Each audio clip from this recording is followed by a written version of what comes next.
At midnight tonight, the end of the fiscal year for the government will occur.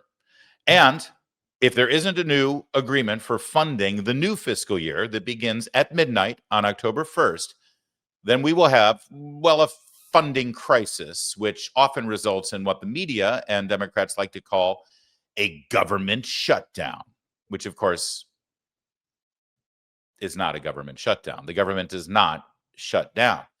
There are oodles of essential services that keep churning out, and usually employees of the federal government are furloughed. They are sent home for what is essentially a delayed paid vacation.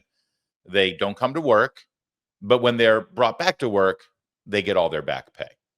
Some employees will have to come to work, the essential employees, and again, they will get all of their back pay once the government is funded, and it will get funded.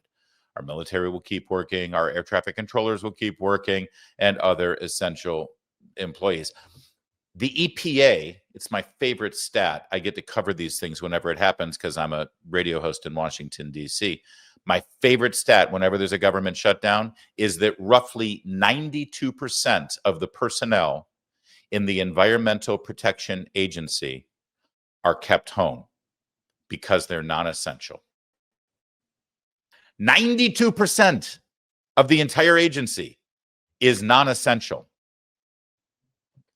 That's what will happen tonight at midnight if the government is not funded. But it doesn't have to happen. You see, for about 13 cycles now, there has been what's called a continuing resolution, where Congress gets together and they say, all right, we don't have new funding yet. We don't have the new budget passed. It happens. Let's just have a continuing resolution and we'll keep spending at our current rates and nothing will get shut down. Now, again, I want to assure you this has happened over a dozen times in the last couple of years, but not this time.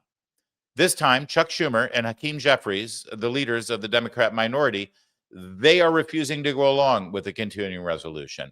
They are demanding $1.5 trillion in new spending. Otherwise, there will be a shutdown. And if there is a shutdown, obviously, it's their fault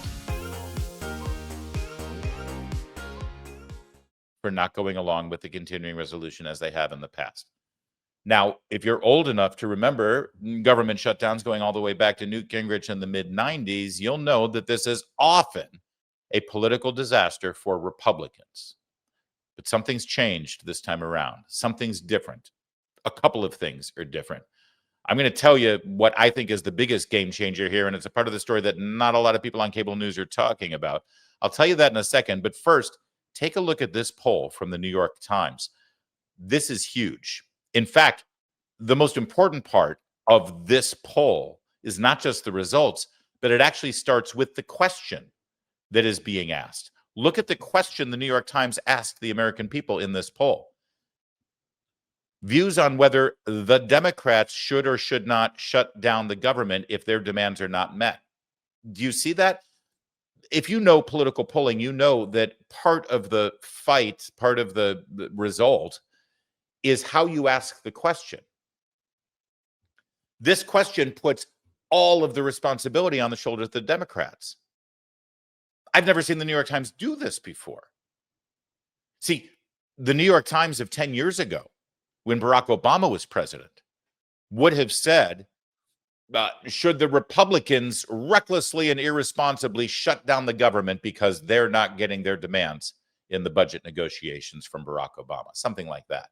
So it's built into the question that it's the Republicans' fault because it's the Republicans' doing. The fact that the New York Times asked the question this way means that they cannot deny the obvious fact that this is the Democrats. And look at the results. 65% of all respondents say the Democrats should not unilaterally shut down the government to get their own way.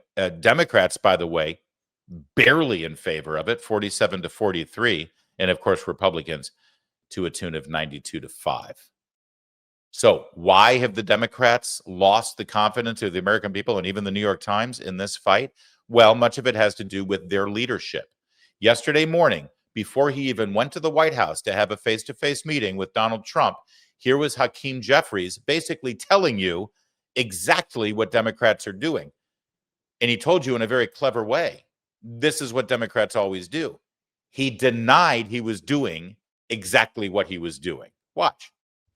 Federal law prohibits the expenditure of taxpayer dollars on providing health care to undocumented immigrants.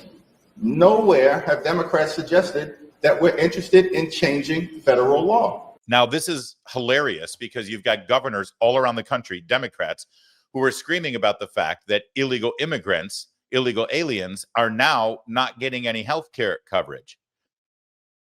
But meanwhile, Hakeem Jeffries is preemptively trying to quash any kind of complaints that he is, along with Chuck Schumer, demanding billions and billions of dollars to give health care to illegal immigrants, because he's saying, well, it's against the law to give health care to illegal immigrants, while at the same time, of course, he is demanding health care for illegal immigrants. You know that's what he's doing because he's already preemptively denying it. Here's Chuck Schumer, here's Hakeem Jeffries a little later in the morning laying out exactly what their strategy is. Take a listen to what their argument is for shutting down the government. And again, this is right before they went to the White House. Hakeem. Thank you, Chuck. Republicans control the House, Republicans control the Senate, and Donald Trump is the president. If the government shuts down, it's because Republicans have decided to shut the government down and hurt the American people. And that's a point that we made loudly and clearly in that meeting. I apologize. This is immediately after the meeting. I was mistaken because we're about to show you clips from the White House when the meeting occurred. But this is Hakeem Jeffries after his meeting. But understand what he just prefaced there. Republicans control everything. So if we have a shutdown, it's their fault. Now listen to what he says. It was a frank and sharp discussion about the path forward. We made clear that we are ready, willing, and able over these next 36 or so hours to find a bipartisan path forward to fund the government and avoid a shutdown. But any agreement must be bipartisan in nature, and it's got to meet the needs of the American people. Yeah, and when he says the needs of the American people, what he means is his constituents and his big, powerful base, like the teachers' unions and the government worker unions and healthcare workers and illegal immigrants. But look at what he just said. He just contradicted himself in his own statement. Republicans run the House, they run the Senate, and they run the White House. So if there's a government shutdown, it's all them. But whatever solution has to be bipartisan, and we have to have our demands met. Well, then clearly the Republicans don't run everything. And the only thing stopping the government from being funded at midnight tonight are their demands. All right, so now let's flip to the White House yesterday and hear what they had to say right as they left the meeting in the Oval Office. To the president, some of the consequences of what's happening in healthcare. And by his face and by the way he looked, I think he heard about them for the first time. The closing of rural hospitals. The fact that so many clinics are closing.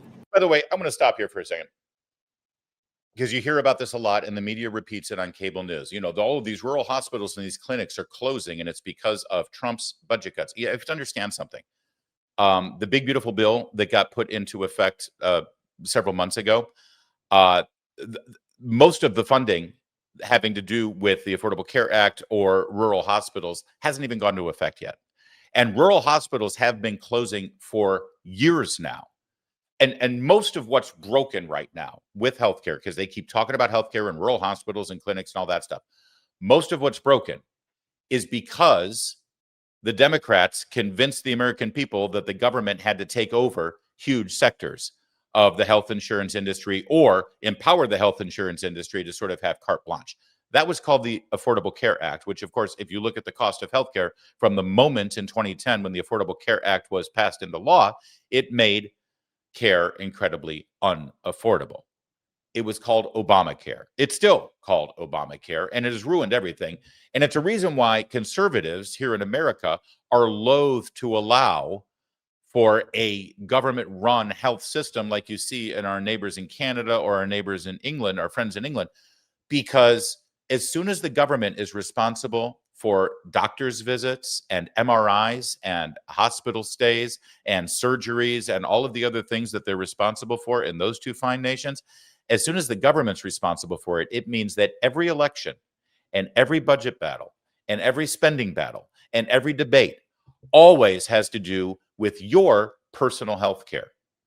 I don't know about you, but I don't trust people like Chuck Schumer and Hakeem Jeffries to make decisions that are going to be good for my doctor's visits and my need for an MRI. I know Canada loves to brag about their health service, that, hey, it's all free. We don't have to pay for anything. Try getting an MRI in Canada. See if you can get it in less than a year. Just go ahead and ask. So they complain about the problems with our healthcare system right now, and all of it goes right back to when the government took larger control of our healthcare systems. And their solution now, because I thought they fixed everything in 2010. I thought Obamacare was going to fix it all, right? And now that they acknowledge that it's screwed up again, their only solution is, well, it's because Obamacare wasn't big enough. It didn't control enough. It didn't take over enough. And it's like every time they take more over and more over and more over, it becomes more expensive, less efficient. It's almost like the free market is a superior way to go.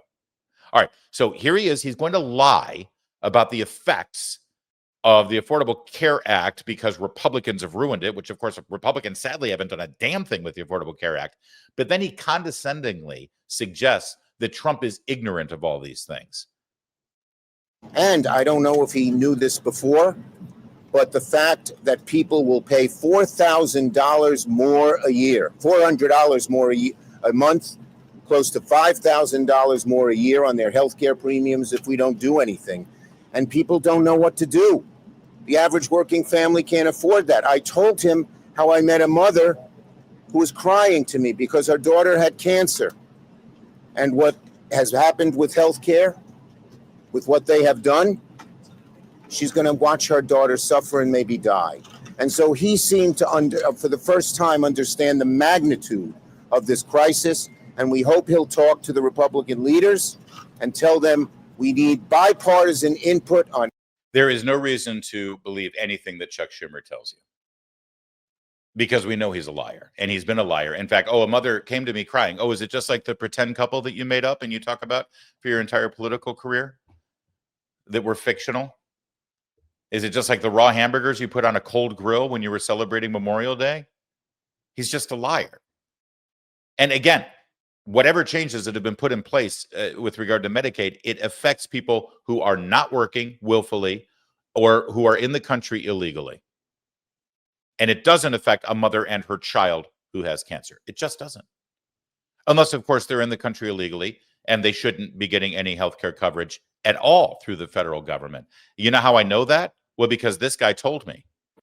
Federal law prohibits the expenditure of taxpayer dollars. Thank you for healthcare. All right. So then Chuck Schumer gets ushered away, and it's time for some truth. It's time for the facts. It's time for Vice President J.D. Vance. We just had a very frank conversation with the Senate and House Democratic leadership. Look, the principle at stake here is very simple. We have disagreements about tax policy, but you don't shut that government down. We have disagreements about healthcare policy, but you don't shut the government down. You don't use your policy disagreements as leverage to not pay our troops, to not have essential services of government actually function. You don't say the fact that you disagree about a particular tax provision is an excuse for shutting down the people's government and all the essential services that come along with it. If you look at what Chuck Schumer has said in the past consistently, it's whatever our disagreements are, let's negotiate with them. Let's talk about them. Let's figure out a bipartisan solution, but you don't shut the government down. In other words, you don't put a gun to the American people's head and say, unless you do exactly what Senate and House Democrats want you to do, we're going to shut down your government. That's exactly what they're proposing out there. Now, we have to remember, they're very frustrated. They say that they're very frustrated about the fact that this negotiation has not taken place until today. But if you look at the original thing they did with this negotiation, it was a $1.5 trillion spending package, basically saying to the American people, we want to give massive amounts of money, hundreds of billions of dollars to illegal aliens for their health care, while Americans are struggling to pay their health care bills. That was their initial foray into this negotiation. We thought it was absurd. We told them it was absurd, and now they come in here saying that if you don't give us everything that we want, we're going to shut down the government. We think that's preposterous. We think it's totally unacceptable, and we think the American people are going to suffer because these guys won't do the right thing. Now, I want to make one final point here. You will hear a lot from Senate Democrats, from House Democrats about the fact that American healthcare policy is broken. Well, we know that American healthcare policy is broken. We've been trying to fix it for the 8 months that we've been in office, but every single thing that they accuse about being broken about American healthcare is policy that Democrats have supported for the past decade. So if they want to talk about how to fix American healthcare policy, let's do it. The Speaker would love to do it. The Senate Majority Leader would love to do it. Let's work on it together. But let's do it in the context of an open government that's providing essential services to the American people. That's all that we're proposing to do. And the fact that they refuse to do that shows how unreasonable their position is. I think we're headed to a shutdown because the Democrats won't do the right thing. I hope they change their mind. But all right. And the question here is, who has more credibility? Who do you believe? Laying out the scare tactics that you just heard from Hakeem Jeffries and Chuck Schumer, laying out the facts, in my opinion, from J.D. Vance, the vice president. Also, just so you know, that's Minority Leader Thune, the tall dude to his left. That's Speaker Johnson, the short dude to his right. Just off camera is the director of the Office of Management and Budget, OMB Director Russ Vought. He's the secret sauce here. He's the secret weapon. He's the reason why I think this government shutdown will not happen tonight. I'll explain in a second. But first, more from Vice President here. During the conversation we just had with Chuck Schumer and Hakeem Jeffries was, they have some crazy ideas. Giving taxpayer money to illegal aliens for healthcare, that's a crazy idea. Funding transgender surgeries in Peru, that's a crazy idea. But they had some ideas that I actually thought were reasonable. And they had some ideas that the president thought was reasonable. What's not reasonable is to hold those ideas as leverage and to shut down the government unless we give you everything that you want. There were multiple times where Leader Jeffries or Leader Schumer would say, you know what, we should be doing this. And the President of the United States would say, yeah, absolutely, let's have that conversation. But we're going to do it in the context of the people's government being open. We're not going to let you take the people's government hostage and then give you everything that you want. And that's really the state of the negotiation. Yeah, let's have a conversation. Let's have a negotiation. But we're not going to shut down the government because we won't give the Democrats everything that they want. All right. So, and as I mentioned earlier, it's really up to you to decide who you believe and who you trust more based on the presentations you've just seen. I showed you Hakeem Jeffries and Chuck Schumer. You just saw Vice President J.D. Vance. Go ahead. Tell us down below who you trust, who you believe, whose side you're on. If you're like the poll that the New York Times conducted, the overwhelming majority of you are on the side of the vice president, the president, and the Republican leadership. Now, I mentioned Director Russ Vought. Listen to me. This is really careful that you understand, really important that you understand what I'm saying here with regard to where these negotiations are. Russ Vought is the director of the Office of Management and Budget. Everything that happened under the DOGE cuts, they were really his cuts. DOGE recommended things, presented it to Russ Vought. Russ Vought recommended those cuts and the rescission package. That's how we got rid of the funding for NPR and PBS and funding for USAID and some of these other ridiculous things like transgender surgeries in Uganda and stuff like that. He's in charge of executing the actual expenditures that Congress authorizes and sends to the executive branch. The legislative branch passes the budget, allocates the money, authorizes the money. The director of OMB figures out how to get it done for the executive branch. Now, for every single so-called government shutdown that isn't really a government shutdown, for the past 30 years, the same thing has happened every single time. We hit the funding crisis at midnight at the end of the fiscal year, like we're about to do tonight on September 30th. Suddenly you wake up on October 1st, there's no authorized funding, and suddenly non-essential employees of the federal government go on furlough. Furlough is basically a deferred paid vacation. You don't come to work for however long it takes to get the government funded. When it is funded again, you come back to work and you'll get your back pay for the time off that you had. It's a scam. It's an absolute scam. The only people who end up suffering in a government shutdown are people who wanted services from the government and couldn't get it, like you wanted to go to the national park, or you had some meeting with somebody at EPA or at the Department of Agriculture, and the meeting had to be delayed because the person you were meeting with is staying at home and watching, Netflix instead of coming to work. And the other people who suffer because of the federal government shutdown are non-government workers who work with the federal government. I'm talking contractors. You have a deal with the government, or the government pays your business to work shoulder to shoulder with the federal government. This happens a lot in the defense industry. And you don't get furloughed. The money dries up. You have to stay at home, and you don't get paid back pay. That's a dirty little secret here about how the government works. A lot of the work is done by contractors who don't even work with the federal government. They get screwed in a federal shutdown, and I feel bad for those people. It's not their fault. All right, now here's the difference this time around. Russ Vought, the director of Office of Management Budget, the bad guy from DOGE who did all the cuts, they painted him out to be a demon. The Democrats have said that this Trump administration under Russ Vought, they'll cut everything in the government if they have the opportunity to do it. But thank God we've got judges and we've got public service employee contracts that keep you from firing as many people as you want to fire. Well, guess what? That doesn't apply when there's a government shutdown. Starting tomorrow, if they don't fund the government, theoretically, everything's null and void on those contracts. There's no law that says you have to put these employees in furlough and then pay them back pay. The alternative, as Director Vought has suggested publicly, the alternative is to fire those employees, lay them off, and not hire them back. And he's threatened to do just that, or promised to do just that. And then when the government is funded, there's no law that says that every single one of those employees who have been laid off then get their job back. Here's what could happen. Democrats decide to play chicken with the Republicans and with Trump. They call their bluff. They don't agree to the continuing resolution. And as of tomorrow, we're in a government shutdown.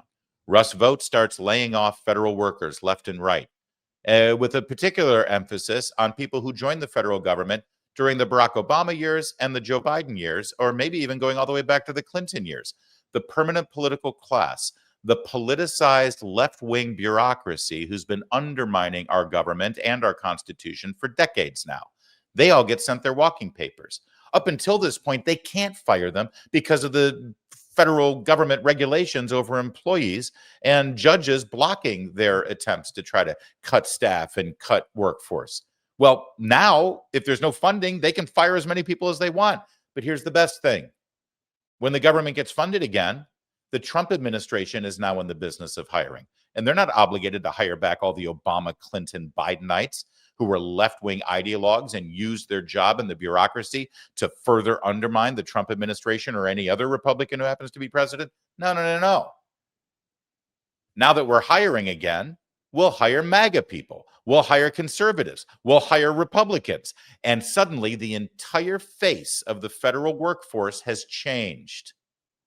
And in the same way, the Obamaites and the Clintonites and the Biden bots were able to undermine our Constitution and change the way our government goes to work every day because they were ideologues instead of just professional federal government workers. And when a new president came in, they worked to undermine them in any way possible.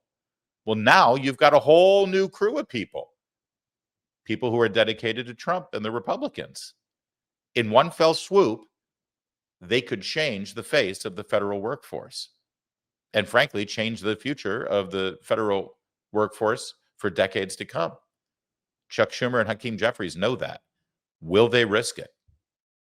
And they can't claim to their constituents, well, we didn't see this coming. We had no idea they would do this, because they've just spent the last year saying that Trump will fire everybody if he has a chance and rehire them. And I mean, they've been threatening to do this. And now they're opening the door and giving them the opportunity to do it. And no judge can come in and stop them.